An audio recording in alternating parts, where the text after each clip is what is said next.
Send us your opinions now. We won't victimize you unless you really deserve it.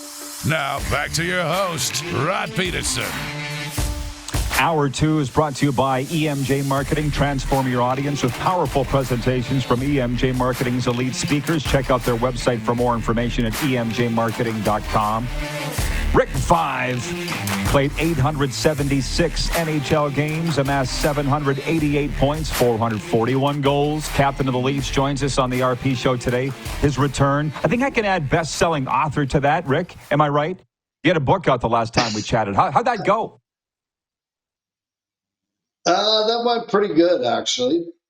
I mean, I can't complain about it. It was well written. Scotty Morrison did the writing, and it was unbelievable to read it myself, actually, and look it over and see everything. It was quite good.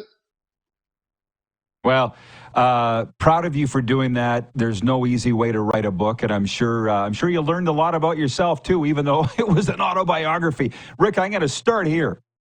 With the Leafs home to the Avalanche tonight, that's one thing that I love about Toronto. There's just that vibe in Toronto when the Leafs are home tonight. I'm sure you feel it right now. What are your thoughts on the game tonight? Well, I'm going to the game. My wife and I are going down, and we have an alumni box right on the 200 level, so it's a good view. And I'm not really sure what's going to happen. The Avalanche bulked up before the deadline and at the deadline, so they're a pretty good hockey team.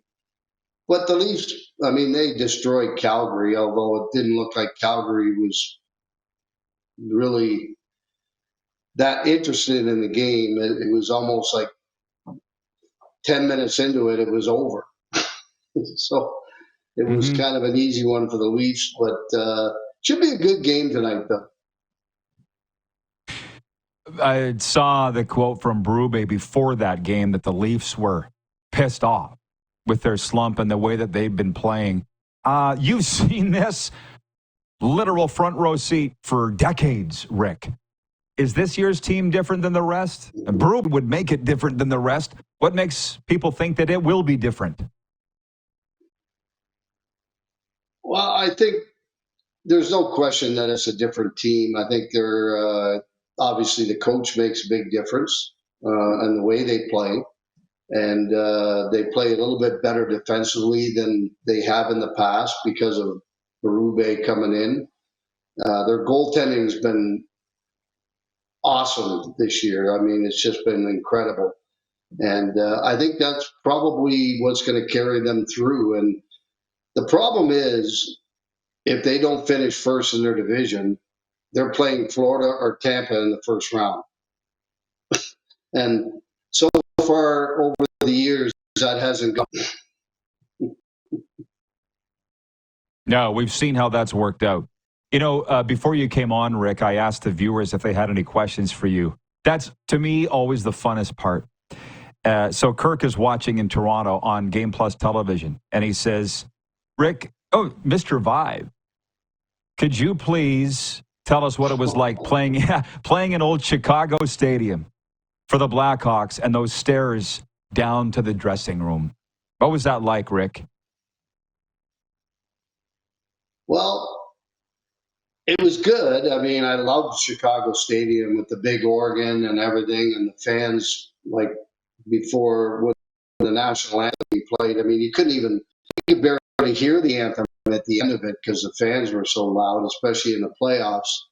But I was only there a year and a half, and but playing there as an opponent was probably just as good as playing there as a local team. Well, I was there in January for 2 games for the first time, and I heard it, man. That anthem singer was singing from his toes, and the place was going crazy, and it was the worst team in the NHL. Chicago, they didn't care. They were playing Vegas that night, and that place rocked. Like, what a great town. And it's funny you say you're going to the alumni suite tonight. I was in the alumni suite with Chelios, Kyle Calder, and Grant Mulvey. And I found that these guys, they didn't really want to say necessarily what they thought about the Hawks because they're in the alumni suite. When you go to the alumni suite, Rick, do you need to you need to be careful what you say about the home team? Well, you don't say anything about the home team. I mean, that's kind of taboo in our alumni boxes. You're not going to say anything bad about the home team, that's for sure. Yeah, exactly. So I appreciate the analysis that you've given on the Leafs as it is, because knowing the pinch that alumni are in when it comes to going to the games. BW in Edmonton writes in and he says, Mr. Vaive, 2 questions. What's your favorite variation of the Leafs jersey? And does Auston Matthews have enough heart to be the captain of the Leafs? I remember this from our last chat. You are an Auston Matthews fan, as I recall. So how would you answer those? I would say he's well equipped to be the captain. There's no question. I mean, he does it on the ice. I know he stood up and spoke before the game last night, or Monday night rather, about the team not performing to their potential. And I think he had a few words to his teammates. And then they went out and destroyed. So well equipped to be the captain. And obviously, probably, if not the best, one of the best scorers maybe in the world. Absolutely, no doubt about that. Clark, how are we with Rick getting choppy there with his video? You're good now? You're good? Okay, you were getting choppy there, Rick, but I think Clark says you're good now. Yeah, you are. I can see it. And that Leafs jersey, I would assume it's the one that that you played in. Is that your favorite Leaf jersey? It's mine. Well, I like the new ones better than the ones we wore. We had the blue all the way down the sleeve on the white jerseys and vice versa. I think the ones now are a little bit cooler than ours. I think there was just a little bit too much all the way down the arm. And it was kind of, I don't know. I like the new one, the ones they wear today over the ones that we wore back in the 80s. Good. Well, I'm glad I asked. It was a different time, Rick. And well, hey, this team does a lot more winning in these, I guess, than what it was in the 80s. Where is this here? BW. Oh, Scott in Vancouver writes, and he says, do you spend any time in PEI these days, Rick? Do you have a tie to the island, Rick? Well, yeah, I do. I moved there when I was, how old was I? 10 years old, 10 and a half. And I met my wife there, and we've been, it'll be 45 years married this June. Which, I mean, it's been a long road and a lot of moves. I mean, when you think about being born in Ottawa, moving to Amherst, Nova Scotia, moving to Charlottetown, PEI, going to play junior in Sherbrooke, Quebec, going to Birmingham, Alabama in the WHA, Vancouver, Toronto, Chicago, Buffalo, St. John, or Charleston, South Carolina, St. John, New Brunswick, Oakville, and now Hull. So that's a lot of moving. And I mean, especially when you got traded back then. Like I remember getting traded from Chicago to Buffalo the day after Christmas. My in-laws were in town from Prince Edward Island for the holidays. My wife was pregnant. We had a 2-year-old. And I had a 1:00 flight. I was supposed to play that night in Buffalo, but didn't make it because of a snowstorm. And I didn't see my family until February 4th. And that was very, very difficult. Oh, no doubt. This This is what I wanted to talk to you about. These types of stories. Like I'm living in Florida. I'm not sure whether you knew or not. The hockey capital, Rick. But Alabama, South Carolina, you got to tell me what it was like living in those towns and playing pro hockey in Alabama and South Carolina in the 70s. Well, Birmingham was a little different. I mean, we did have we averaged about 11,000 a game, which, was pretty good. I mean, it wasn't awesome, but it wasn't terrible. It was different. There's no question about that. When I was in Charleston, I was coaching in the ECHL, and I loved Charleston. I fell in love with that city. It was just incredible, and I was there 5 years. I had a year left in my contract, and I wanted to sign a new contract. The owner wouldn't pay me, so I ended up going to the American League in St. John, New Brunswick. Yeah, where you had a history with Atlantic Canada. Well, that's cool. I'm just looking up your hockey DB here. 5 seasons with the South Carolina Stingrays, and then St. John, and then Mississauga and the O. And then who was the Dundas Real McCoys? That's a senior team in not far from Hamilton. And hell, I was 41 when I went there to play.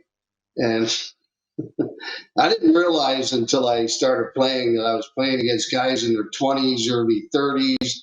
And I'm like, oh my God, this is probably not where I should be right now.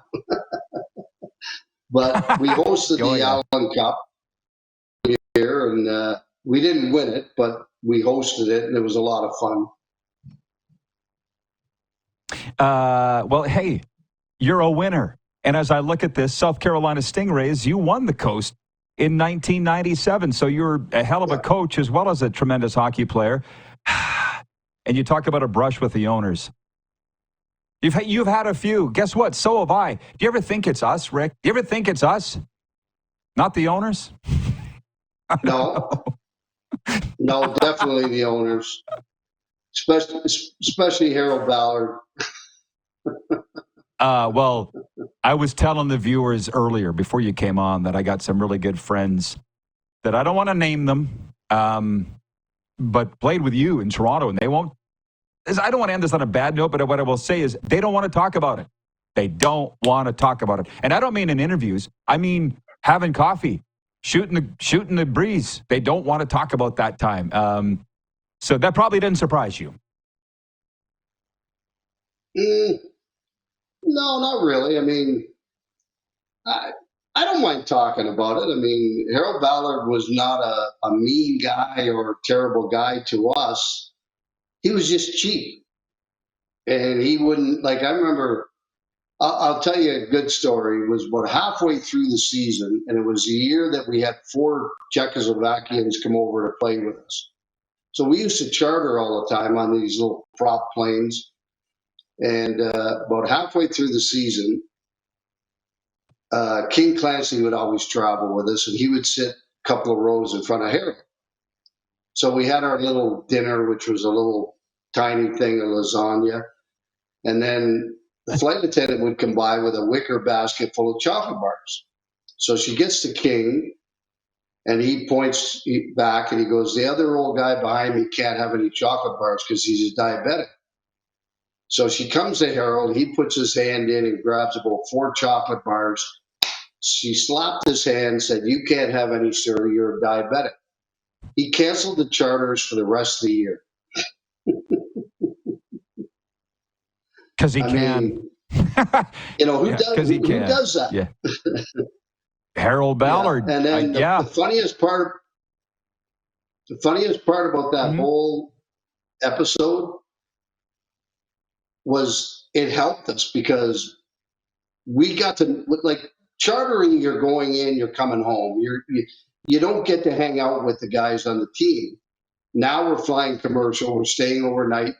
We're going out with these Czechoslovakian guys. We're getting to know one another. We're getting to trust one another. We were the 5th best team in the league in the second half of the season because of that.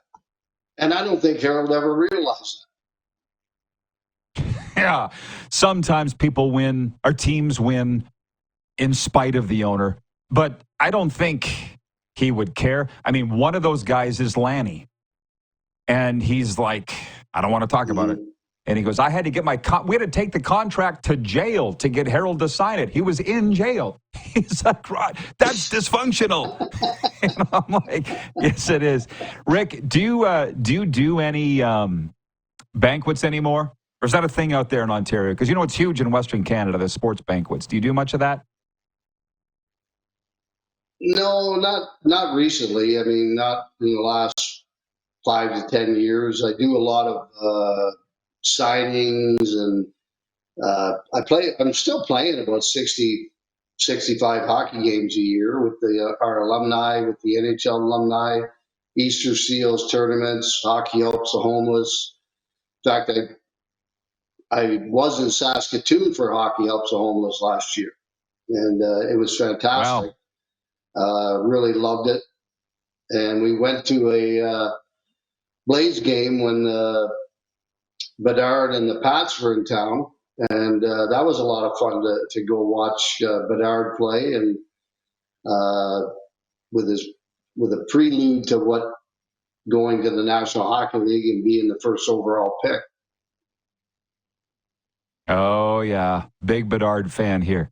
Well, Rick, I can tell you're playing. You look great. Thanks for the time. It's always a pleasure, man. You're such a great ambassador for the Leafs. That's why they have you doing it in the NHL. And take care. Enjoy the playoffs. And hopefully we can do it again soon. Yeah. All right. I love it. Thank you. Awesome. Thank you, Rick. Enjoy the game tonight. Toronto Maple Leafs, great. Rick Vaive. Oh, yeah. Scott writes in, and from Vancouver. He says, I was crushed when the Leafs traded him to Chicago. Tony from Cochrane says, effing Ballard. BW in Edmonton says, nicely worded, Rod. What was? I don't even remember. We'll be right back with a sports update and viewer takeover in a moment. We're live on Game Plus TV, streaming live and podcasting wherever the best podcasts are found.